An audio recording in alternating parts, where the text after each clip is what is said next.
আল্লাহ পাকের দরবারে আমরা দান করি, হোক সেটা কোরআন শরীফ, হোক সেটা টাকা, হোক সেটা মসজিদের ইট, হোক সেটা সামানপত্র, হোক সেটা তোয়াম খাদ্য, হোক সেটা কম্বল, হোক সেটা জ্যাকেট, হোক সেটা টাকা পয়সা সামানপত্র, আল্লাহ পাকের নামে আমরা দান করে আল্লাহ পাকের দরবারে দোয়া চাই। আল্লাহ আপনি দানকে কবুল করে নাও, আল্লাহ কবুল করে নিয়ে আল্লাহ আমার প্রতি আপনি রাজি হয়ে দাও। কিন্তু সমাজের মানুষের দিকে একটা বার তাকাও, আল্লাহর কাছে আগে দান করে, আগে আল্লাহর কাছে দান করে না। আল্লাহর কাছে বলে, আল্লাহ আমার বাচ্চা যদি সুস্থ হয়ে যায় আপনার ঘরে আমি 20,000 টাকা দেব। আল্লাহ আমার মেয়েকে যদি আপনি লুলো থেকে বোবা থেকে সুস্থ যদি বানিয়ে দাও, আল্লাহ আপনার ঘরে আমি 50,000 টাকা দেব। কোন আল্লাহর বান্দা যদি বলে, আল্লাহ আমার ছেলে যদি চাকরি পায় আপনার ঘরে আমি 10,000 টাকা দেব, আল্লাহ তো এবার টেনশনে পড়ে গেল। বান্দা যদি পরীক্ষায় পাশ করে আমার ঘরে 10,000 টাকা আসবে, আর বান্দা যদি পরীক্ষায় ফেল করে আমার ঘরে কিছুই আসবে। দান বিরাট দান করি না। আমাদের সমাজে এমন দান করা হয়, আমরা টাকা দেওয়ার আগে আল্লাহকে বলি, আল্লাহ অমুক বিষয়টা যদি আমার পরিষ্কার হয়ে যায়, আমি 1 বছর পরে 6 মাস পরে আপনার সঙ্গে গোপনে কথা বলে আমি এই কাজটা মানুষকে 50 জন 30 জনকে খাওয়াবো। নিয়াত করে। কিন্তু শরিয়াতের হানাফি মাযহাবের ফতোয়া মাসলা হলো, আল্লাহর কোরআন জানিয়ে দিয়েছেন, ইয়াকা নাবুদু ওয়া ইয়াকা নাস্তাইন, আল্লাহর ইবাদত করবে, আল্লাহর কাছে সাহায্য চাইবে, তাহলে আল্লাহকে কিছু দেবে, আল্লাহর কাছে চাইবে। তাহলে আল্লাহকে কিছু না দিয়ে যারাই বলে আল্লাহ এই কাজটা হলে আমি আপনাকে দেব, নিঃসন্দেহে জালিয়াতি আর মূর্খমি ছাড়াই কিছুই না। একটু শুনে ভাবেন, এই যে ছোট কথাটা বলেছে অহংকার করছেন, আল্লাহ মাফ করুক, কখনো এইরকম খুলে আমরা শুনেছি? বিষয়টা খুব সহজ, কিন্তু কখনো খুলে শুনিনি। ধোঁকা প্রবঞ্চনা। নবী ইব্রাহিম আলাইহিস সালাম আল্লাহর কাছে কিছু চাইলেন না আল্লাহ পাকের দরবারে কাবা শরীফটা তৈরি করলেন। নবী ইসমাইল আলাইহিস সালাম ছিলেন লেবার, নবী ইব্রাহিম আলাইহিস সালাম ছিলেন তিনি রাজমিস্ত্রি, আম্মা জান হাজরা আলাইহাস সালাম তিনি ছিল 2 মিস্ত্রি, দেখা যায় কাজ করনেওয়ালা, রান্না বাবুর্চি হয়ে গেলেন। তাহলে নবী ইসমাইল নবী ইব্রাহিম আলাইহিস সালাম কাবা শরীফটা তৈরি করলেন। আল্লাহর কাবা শরীফটা তৈরি করে কাবা শরীফের গেলাফে আইদিয়াকুম হাত দিয়ে বললেন, ও রব্বুল আলামিন, আল্লাহ আপনার কাবা শরীফটা তৈরি করে দিয়েছে, আল্লাহ আপনার কাবাটা আমি তৈরি করলাম, আমার বিনিময়ে আপনি করে নিয়েছেন, আল্লাহ আপনি কাবাটা কবুল করে নাও। আল্লাহর কাবা শরীফটা কবুল করার জন্য নবী ইব্রাহিম আলাইহিস সালাম আল্লাহ পাকের দরবারে কান্নাকাটি করলেন। আমি বোঝাতে চেয়েছি, তাহলে আল্লাহ পাকের দরবারে কিছু দিতে হবে, তারপরে আল্লাহ পাকের কাছে আপনাকে চাইতে হবে। তাই আমরা ডানে বামে সালাম ফিরকার, ডান দিকে বাম দিকে সালাম ফিরিয়ে 2 হাত তুলে আমরা যখন দোয়া মাঙ্গি, দোয়া চাই, হাত বহু জিয়াদা না ওঠা, 2 হাত কানের উপরে তোলা যাবে না, ইয়ানি কান্দুচি উঁচি না করো, দোয়া যা ফারেক হোকার, দোয়া যখন শেষ হয়ে যাবে 2 হাত মোহ পার ফিরলো, 2 হাত আমরা মুখ থেকে ফিরে নিয়ে আসি, আল্লাহ পাকের দরবারে দোয়া চাই। পৃথিবীর নবীরা আল্লাহকে দিয়েছে, আল্লাহ তাদেরকে ধোঁকা দেয়নি, আল্লাহকে 1 টাকা দিয়েছে, আল্লাহ তাদের 70 টাকা দিয়েছে। এটাই ছিল শরিয়াতের মাসলা। কিন্তু সমাজের মানুষেরা শুধু নিয়াত করে, আল্লাহ আমার গাছে যদি ডাব ভালো হয়, ফসল যদি ভালো হয়, আপনার ঘরে আমি 10 বস্তা আলু দেবো, 10 বস্তা ধান দেবো। না, এমন দান পৃথিবীর কোনো ফতোয়ার কেতাবেই নেই।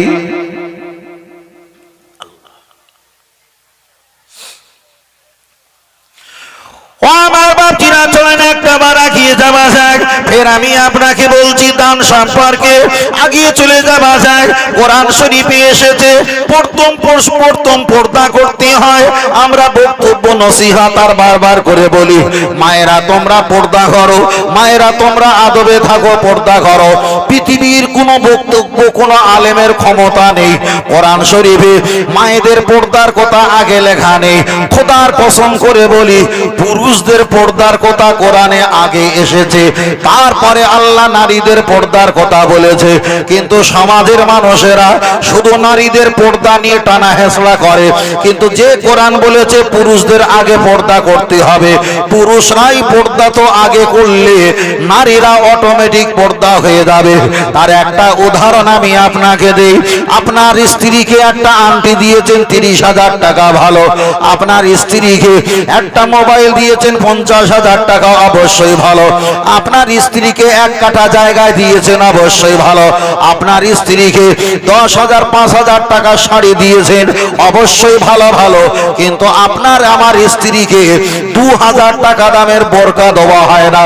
তাহলে আল্লাহর কোরআন বলেছেন পুরুষেরা আগে পর্দা করো, তারপরে নারীদের পর্দা করো।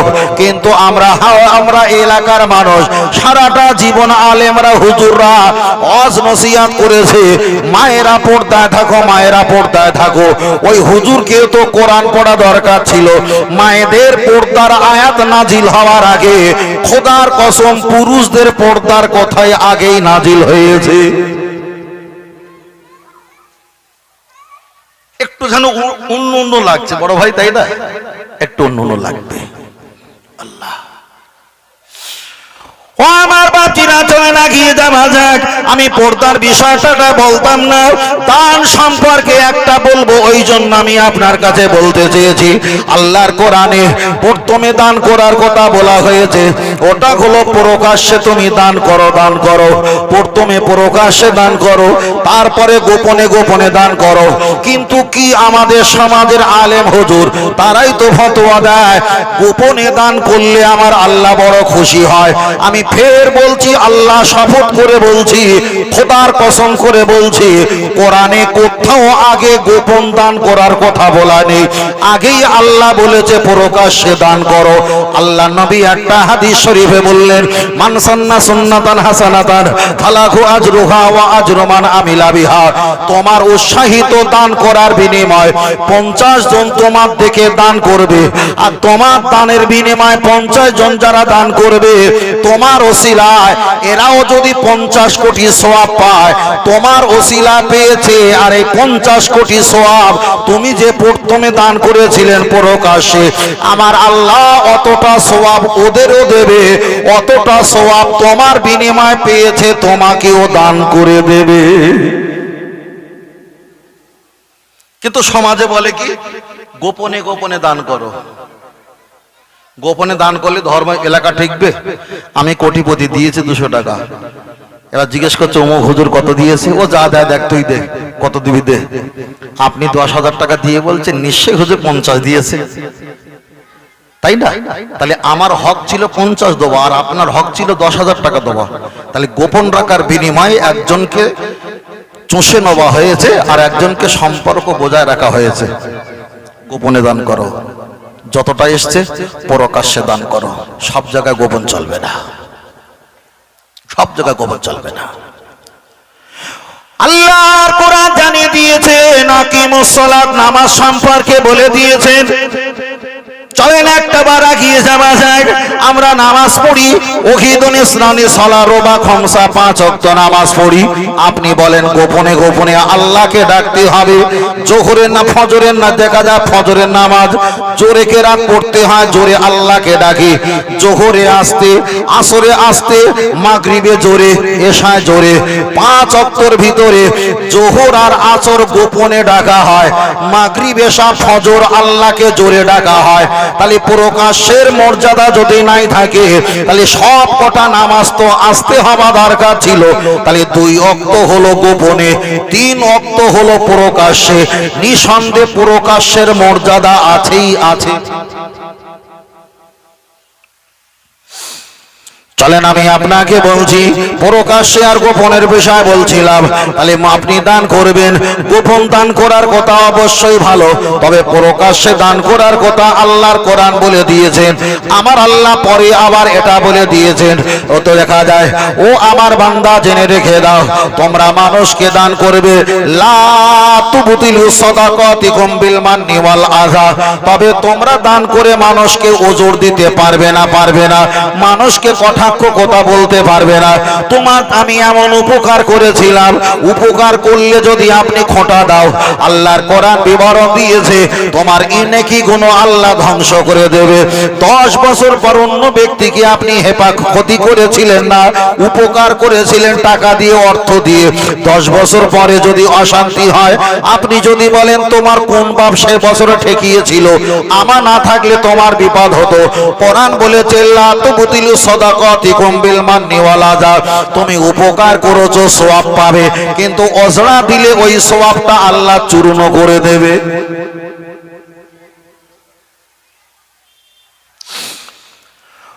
আমার বাপটিরা গিয়ে চলে যাওয়া যায়, লক্ষ্য করে দেখা যায়। তাহলে প্রকাশ্যের কথা বলছিলাম আর গোপনের কথা আমি বলছিলাম। চলেন আপনার কাছে আর একটা বার আগিয়ে যাই।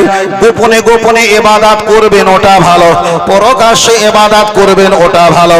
আমি আপনাকে বোঝাতে চেয়েছি, লক্ষ্য করে দেখা যায় আমরা যখন দোয়া করি সেটা হলো নামাজের মোনাজাতে দোয়া করি, রব্বানা হে প্রভু জালামনা জুলুম করেছি আনফুসানা নফসি উপরে আইলাম তাগফির লানা, আল্লাহ আপনি ক্ষমা করে দাও, অতারহামনা আমার প্রতি রহমত নাজিল করো, লানা কুনান্না মিনাল খাসিরিন, আপনি যদি গজব দাও আমরা ক্ষতিগ্রস্ত হয়ে যাব, ক্ষতি হয়ে যাব।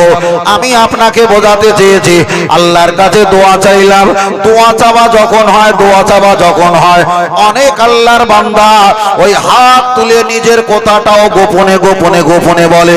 ওই জন্য বলা হয়েছে আল্লাহু জাহিরুন আল্লাহু বাতিনু, আমার আল্লাহকে প্রকাশ্যে ডাকো, আমার আল্লাহকে গোপনে ডাকো। তবে প্রথমে তো আপনাকে গোপন ডাকলে হবে না, প্রথমে তো আপনাকে প্রকাশ্যে ডাকতে হবে। যেমন বলা হয়, একটা আপনি ঈমানের কলেমা পড়বেন, কোন আপনি যখন ঈমানের কলেমা পড়বেন লা ইলাহা ইল্লাল্লাহু মুহাম্মাদুর রাসূলুল্লাহ পড়ে সকলকে জানিয়ে দাও আমি হলাম তোমাদের ভাই, আমি হলাম ঈমানদার, আমি হলাম মুসলমান। তাহলে প্রকাশ্যে আপনাকে কলেমা যখন পড়তে হয়েছে, এবার আপনি ইবাদত করেন গোপনে, তবে প্রথমে আপনাকে প্রকাশ্যে আসতে হবে। প্রকাশ্যে না আসলে আপনি এড়ে না বোক না, আমাদের সন্দেহ আছে না নাই? তবে আপনাকে প্রকাশ্যে আসতে হবে। তুমি কাটা না গোটা আগে প্রমাণ দাও, তুমি এ ধর্মের মানুষ না ওই ধর্মের মানুষ। আর না হলে আমরা তোমার কাছে যেতে সন্দেহ করব, তুমি আমাদের কাছ থেকে আসে সন্দেহ করবে। গোপন আর একটা হলো প্রকাশ্য, দুটো অপশন বলছিলাম, দুটো মর্যাদা আছে, তবে কোনটা আগে প্রয়োজন আল্লাহ। ও আমার বাপজিরা গিয়ে চলে যাওয়া যাক। শরীয়তের মাসলা হলো আল্লাহ নবী আমার হাদিস শরীফে জানিয়ে দিলেন আসসালামু ক্বাবলাল কালাম, তোমরা পৃথিবীর মানুষের সঙ্গে কথা বলার আগে তোমরা সালাম দেবে। শরীয়তের মাসলা হলো এটা, আমি আপনাকে সালাম দেব আসসালামু আলাইকুম, আমি যতটা জোরে সালাম দেব আপনাকেও এর থেকে একটু সালামের জবাবটা জোরে দিতে হবে। কেন আপনি যদি আস্তে সালাম দাও আমি মনে করব আপনি আমার প্রতি গোসা আর রাগ হয়ে আছে। তাহলে সালাম যদি দেই আমি 1% জোরে, আপনাকে একটু জাহির ভাবে প্রকাশ্যে ওয়ালাইকুম আসসালাম একটু যদি বলো, তোমার জোরে আওয়াজটা আমার অন্তরে খুশি বানাবে, ঠিক না ঠিক? আর যদি বলো না গোপনে দেবো আসসালামু আলাইকুম আসসালাম, তাহলে বলবি কি সর্বনাশ করিস তাকে জানি, কি সর্বনাশ করেছি। তাহলে গোপন কি সব জায়গা চলে না? আমি আপনার কাছে বোঝাতে চেয়েছি, আগিয়ে চলে যাওয়া যাক। তাহলে আপনাকে দেখা যায় পর্দার কথা মায়েদের বলছিলাম, এদিকে দেখা যায় পর্দার কথা বলছিলাম, দান সম্পর্কে বলছিলাম, প্রকাশ্যে করবে না গোপনে করবে, বিষয়টা আমি আপনার কাছে অনেকটা ক্লিয়ার করে দিলাম। এবার আমি আপনাকে বোঝাতে চেয়েছি, লক্ষ্য করে দেখা যায় আপনার সামনে যদি একটা শরিয়াত বিরোধী কাজ হয়, আপনার সামনে যদি একটা খারাপ কাজ হয়, অশ্লীল কাজ হয়, দেখা যায় অনাচার পাপাচার যদি কাজ হয়, আপনি সেটা প্রকাশ্যে প্রতিবাদ করবেন না গোপনে? চলেন একটা হাদিস পড়া যাক। আল্লাহ নবী হাদিস শরীফে বললেন, মান রাআ মিনকুম মুনকারান, তোমার সামনে যদি খারাপ কাজ হয়, কোনো একটা অবৈধ কাজ যদি তোমার সামনে হাজির হয়ে যায়, ফালিয়ুগাইরু বিয়াদিহি, প্রথমে তুমি হাত দিয়ে প্রতিবাদ করো। তাহলে হাত দিয়ে প্রতিবাদ করলে তো এটা সবাই দেখতে পাবে না, এটা হলো তো প্রকাশ্যে।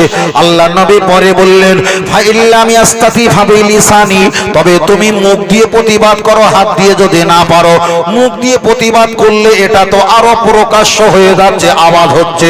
আল্লাহ নবী পরে বললেন, ফাইল্লাম ইয়াস্তাতি ফাবিকলবি, এবার তুমি অন্তরে ঘৃণা করো, আযালিকা আদাফুল ঈমান, অন্তত তোমার ঈমান বেঁচে যাবে।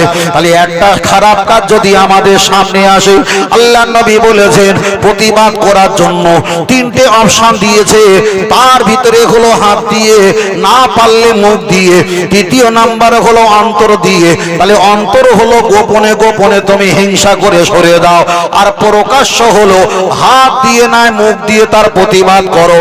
তাহলে প্রতিবাদের ভিতরে একটা আছে গোপন আর দুটো আছে। আমার কথা বুঝতে পারছেন বাবু? ও আমার অজনসিয়াত কোনো ঘটনা, জীবনী ঘটনা ওসব কিছু নাই ভাই। আপনি যতক্ষণ থাকবেন বিভিন্ন মশলা মশাইল নিয়ে বলছি, আর আমি যে প্যানেলে বলবো, আমি ফের বলছি অহংকার করছি না, আপনি এখানে 10 বছর অশুনলি ও কারোর অজের সঙ্গে আমার একটাও মিল হবে? লাইন বুঝতে পারছেন তো ভাই? মিল হবে না। আল্লাহ আকবার, আল্লাহ আগিয়ে যাই। ও আমার বাপজিরা, আগিয়ে চলে যাওয়া যাক। লক্ষ্য করে দেখা যায় তাহলে গোপন মানে দেখা যায় আত্মরক্ষা, ওটা নির্জন। প্রকাশ্যে মানে আওয়াজ, ওটা হলো লফজ, ওটা হলো আওয়াজ। আমি আপনাকে আর একটা অপশন বলি। আল্লাহ নবী বলেছেন, কোন ব্যক্তি যদি সন্তান ভূমিষ্ঠ হয়, সন্তান ভূমিষ্ঠ হলে প্রথমে তোমরা আজান দাও, তারপরে তোমরা একামত দাও। তাহলে মসজিদে একামত দেয় গোপনে, মসজিদের ভিতরে আসতে আসতে আজান দেওয়া হয় মাইকে জোরে জোরে। তাহলে বাচ্চা ভূমিষ্ঠ হলে প্রথমে আজান দিতে হয়, ওটা প্রকাশ্যে। গোপনে আপনাকে একামত দিতে হয়, ওটা আসতে। তাহলে বাচ্চা হলে যে আজান দিতে হয়, 2 ধরনের আজান। প্রথম যে আজান ওটা গোপন নয়, ওটাই হলো প্রকাশ্যে, তোমার জোরে আজান দিতে হবেই হবে। চলেন আমি আপনার কাছে আরো কিছু তথ্য বলার জন্য আগিয়ে চলে যাওয়া যায়। লক্ষ্য করে দেখা যায় মসজিদের ইমাম সাহেব যদি নামাজ পড়ে, নামাজ পড়তে পড়তে যদি একটা কেরাতের আয়াত ভুল পড়ে, চুপ করে গোপনে করলে হবে না, আপনাকে প্রকাশ্যে ওই কেরাতটা ধরে দিতে হবে, ওই লাইনটা ধরে দিতে হবে। আস্তে বলা যাবে না, এমন জোরে বলো ইমাম সাহেব যেন সুন্দরভাবে পরিষ্কার শুনতে পায়। তাহলে ধর্মের ক্ষেত্রে ভুল ধরার ক্ষেত্রে আসতে নয়, বরং ভুল ধরার ক্ষেত্রেই হবে জোরে, ওখানে গোপন চলবে না। আমি আপনাকে বোঝাতে চেয়েছি, ওয়াজ নসিহত যখন করা হয় সমস্ত আলেমরা বলে তাকবীর দাও, আমরা তাকবীর দেই। সুবহানাল্লাহ বলো, আমরা সুবহানাল্লাহ বলি। এমন মজা করে হয়তো বলে, একটু আস্তে করে বলে, এটা মজা করে বলো, কিন্তু সব আলেম তো চায় জোরে বলাটাই ভালো। আমি যে মাইকে সাউন্ডটা জোরে নিয়েছি, এটা হলো প্রকাশ্যে, তাহলে সকলকে শোনানোর জন্য আমি বলে আওয়াজটা বাড়িয়ে দিয়েছি। এটা কি জায়েজ? অবশ্যই জায়েজ। আল্লাহ পাক কিয়ামত যখন দেবেন, ইসরাফিল আলাইহিস সালামকে বলবেন, তোমার আইডিয়াকুম, হাতে যে সিংহা আছে, সিংহার বাঁশিটা তুমি একটা বার ফুৎকার করো। ও বাবাজিরা, ইসরাফিল আলাইহিস সালাম যখন বাঁশিতে আওয়াজটা যখন করবে, মুখ লাগিয়ে ফুৎকার করবে, বাঁশিটা যখন বাজাবে ওটা তো গোপন থাকবে না, আওয়াজটা বিশাল হবে, যে আওয়াজে মানুষেরা দিশাহারা হয়ে যাবে। তাহলে আল্লাহ তো গোপনে কিয়ামত দিতে পারত, আল্লাহ গোপনে কিয়ামত দেয়নি, বাঁশির আওয়াজ সাইলন দিয়ে প্রমাণ করে দিল এবার কিয়ামত শুরু হবে। তাহলে আল্লাহ কিয়ামত গোপনে দেবে না, সেটাও বান্দাকে জানিয়ে।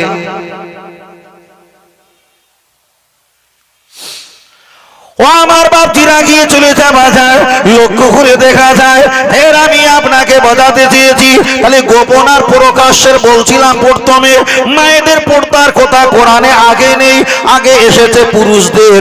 এখানে কোরআন শরীফে গোপনে দান করার কথা আগে নেই, আগে এসেছে প্রকাশ্যে।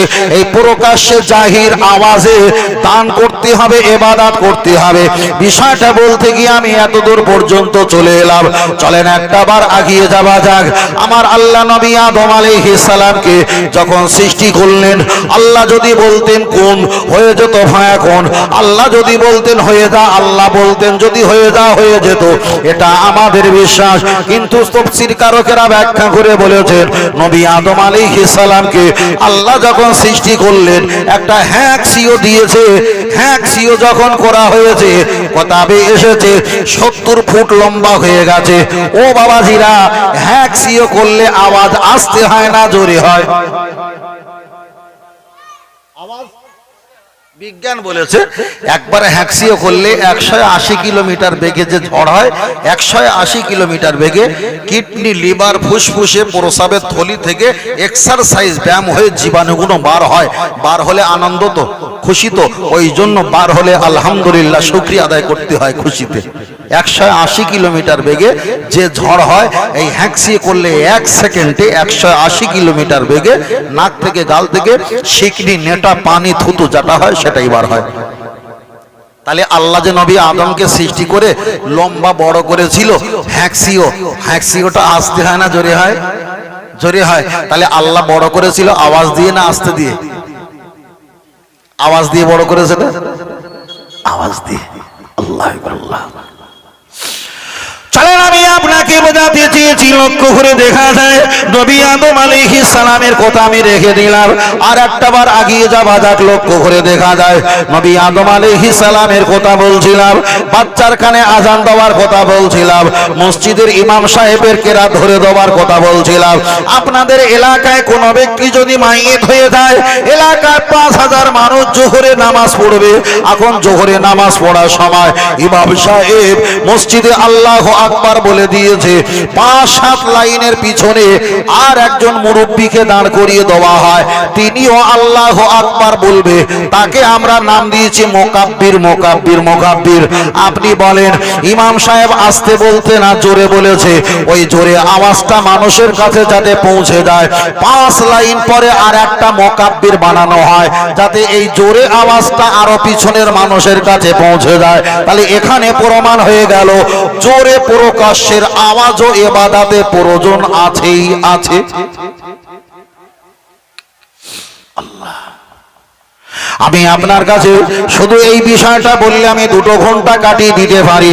ও বাবাজিরা, এই বিষয়টার উপরে আমি চাইলে আমি 2 ঘন্টা কাটিয়ে দিতে পারি। কোথায় থেকে টেনে নিয়ে আসবো আমার আল্লাহ ভালো জানে। তবে আমি আপনার কাছে বোঝাতে চেয়েছি আওয়াজের প্রয়োজন আছে, আওয়াজের প্রয়োজন আছে, আছে, আছে। আল্লাহর কাবা বাইতুল্লাহ শরীফে আপনি হজ করতে চলে যাবেন, আপনার স্ত্রী চলে যাবে, কাবা শরীফটা তোয়াফ করা হয়, ইন্নী উরিতু তোয়াফা ইয়াসসিরু তাকাব্বাল মিন্নি, আল্লাহর কাবাটা তোয়াফ করা হয়। কাবা শরীফ তোয়াফ করার আগে দুনিয়ার বান্দা যখন কাবায় চলে যায়, বাড়ি থেকে যাওয়ার সময় কিংবা এয়ারপোর্ট থেকে কিংবা মুজদালিফায় কিংবা মদিনায় কিংবা দেখা যায় মক্কা শরীফে যখন পৌঁছে যায়, ওদের জবানে ছেলে মেয়ে বিয়ে বাচ্চার কোনো আওয়াজ থাকে না, এখানে কোরআনের আওয়াজ থাকে না, এখানে অন্য কোনো হিসাবের আওয়াজ থাকে না, একটাই আওয়াজ থাকে, আল্লাহুম্মা লাব্বাইক লাব্বাইক লাব্বাইক লা শারীকা লাকা ইন্নাল হামদা ওয়ান নি'মাতা লাকা এমন করে তাসবিহ পাঠ করতে করতে আল্লাহর কাবা বাইতুল্লাহ শরীফে চলে যায়। ও বাবাজিরা, আল্লাহুম্মা লাব্বাইক এটা আস্তে বললেও আল্লাহ শুনতে পায়, জোরে বললেও আল্লাহ শুনতে পায়, তবুও জোরে বলবে কেন? এটাই হলো শরীয়তের ফতোয়া।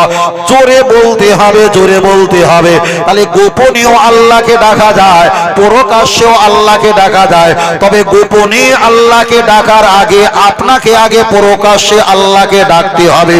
যেমন নামাজ পড়ি, নামাজটা হয় কার জন্য? আমার আল্লাহর জন্য। নামাজটা হয় গোপনে, মসজিদে যখন আজান হয় ওটা হয় জোরে, ওটা হয় জোরে। তাহলে প্রথমে সব কাজ আপনাকে জোরে করতে হবে প্রকাশ্যে, তারপরে আপনাকে গোপনে করতে হয়। কোটা ঠিক না ঠিক? সব কাজ। তাহলে আজকের আমরা একটা বিষয়টা পরিষ্কার হয়ে যাবে। এর প্রতি আমি এত তাগিদ দিচ্ছি, এত চাপ দিচ্ছি এই কারণে, জীবনে যেন আপনাদের কেউ না বলে এই যা করবি গোপনে গোপনে কর। তাহলে পরিস্থিতি বুঝে হয়তো গোপনে করব, কিন্তু প্রকাশ্যেও করার কথা আছে। প্রকাশ্যে বাচ্চা যখন কথা বলা শেখে তখন কি বলাতে হয়? আল্লাহ আল্লাহ আল্লাহ বলাতে হয়। বাচ্চাকে আস্তে আস্তে বলে শুনতে পাবে?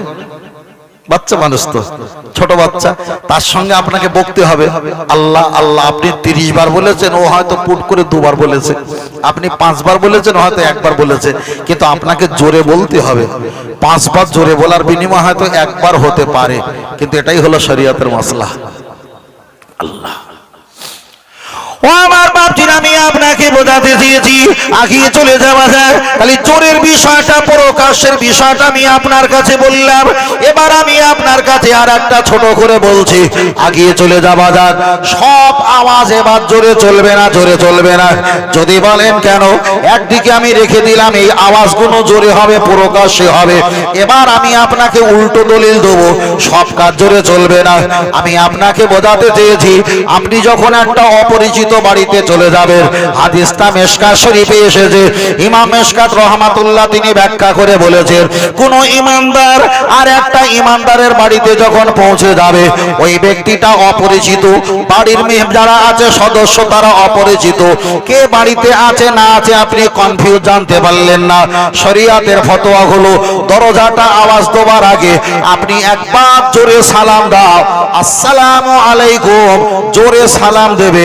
যদি ঘরের ভিতরে পুরুষ থাকে উত্তর দিয়ে বার হবে, মহিলা যদি থাকে তিনিও সালামের জবাব দেবে, তবে জবাবটা হবে কর্কশী আওয়াজ, যে জবাবে কোনো মায়া দয়া থাকবে না, গম্ভীর আওয়াজ। তাহলে শরীয়তের মাসলা হলো, আপনি একটা বাড়িতে যখন ঢুকবেন, গোপনে গোপনে যাওয়া যাবে না, প্রকাশ্যে চিল্লি আপনাকে সালাম দিতে হবে। এটাই হলো শরীয়তের ফতোয়া। তাহলে গোপন সব জায়গায় করলে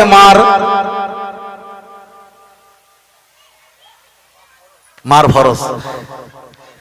আল্লাহ ও আমার বাপজিরা, চলে না গিয়ে যাওয়া যায়। এবার আমি আপনার কাছে একটু পাল্টিকে ঘুরিয়ে দিই। আপনাদের এলাকায় আখ বিক্রি হয়, আখ বিক্রি হয়, শীতের সময় একটু আখ কম হয়, কিন্তু গরমের সময় ওদেরকে দুলা ভাই বললে তারপরে আগে দেয়, মানে ওদের কাস্টমার তখন বেশি থাকে। আপনি যখন আখ খাবেন, একটা আখের যখন চাকাটা ঘোরানো হয়, 3টে-4টে আখ যখন বান্ডিল করে ভিতরে দেয়, আর চাকাগুলো যখন ঘোরায়, 3টে এত বড় বল বাঁধা থাকে। একবার ঘোরালে ঝুম, 2 বার ঘোরালে ঝুম, 3 বার ঘোরালে ঝুমঝুমি আওয়াজ হয়। আল্লাহর নবী বলেছেন, হাদিসটা বুখারী শরীফে এসেছে, মা কুল্লি দারসিন শাইতানু আও কামা ক্বালা আলাইহিস সালাম। ও আমার সাহাবীরা, জেনে রেখে দাও, ওই পাত্র ঘুমুর যন্ত্র, পাত্র যন্ত্র দবদবরু, ওই পাত্র যন্ত্র, ওগুলো হলো হারাম, হারাম চলবে না। তাহলে প্রকাশ্যে আপনি বলতে পারতেন 10 টাকা 10 টাকা 10 টাকা 20 টাকা, চিল্লাতে পারতেন, কোনো সমস্যা ছিল না। কিন্তু পাত্র যন্ত্র ঘুমুর শয়তানি আওয়াজ দিয়ে আপনি মেশিনে দিয়েছেন, ঘোরালে ঝুমঝুম করে আওয়াজ হয়, ওই আওয়াজটা রাসূল বলেছেন ওটা হারাম, হারাম। আল্লাহ হালালাহু, আল্লাহ নবী বলেছেন যেটা হালাল সেটা হালাল। তোমার ব্যবসা হালাল হতে পারে, কিন্তু ঝুমঝুমির আওয়াজ দিয়ে কাস্টমারকে ডেকেছেন, ওই ঝুমঝুমি ব্যবহার করার কারণে হালাল ব্যবসা হয়ে গেছে হারাম।